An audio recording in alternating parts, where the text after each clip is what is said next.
বিয়ে করবেন সব সময় বংশগত মেয়ে দেখে, যার বংশ ভালো। যার বংশ ভালো এমন মেয়েকে বিয়ে করবেন যেই মেয়ে আপনার বংশের প্রদীপকে ধরে রাখবে, যেই মেয়ে আপনার বংশকে ঠিকঠাক ধরে রাখবে, টেক কেয়ার করবে। এমন মেয়েকে কখনো বিয়ে করবেন না যেই মেয়ে বিয়ের আগে 10 জায়গায় প্রেম করে বেড়ায়, চার ঘাটে নষ্টামি করে বেড়ায়।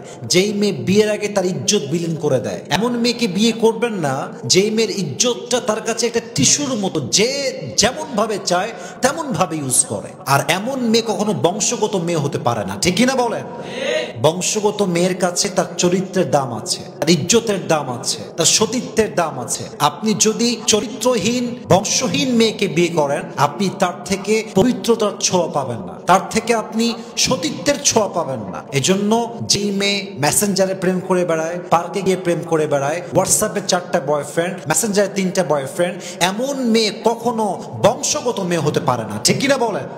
এজন্য বিয়ে করবেন অলওয়েজ বংশগত মেয়েকে দেখে, যার বংশ ভালো, যার আপব্রিঙ্গিংটা ভালো, যার লালন পালন ভালো হয়েছে, সেই আপনাকে একটা সুস্থ সন্তান দিবে, সে আপনাকে একটা সুস্থ পরিবার দিবে, ঠিক কিনা বলেন?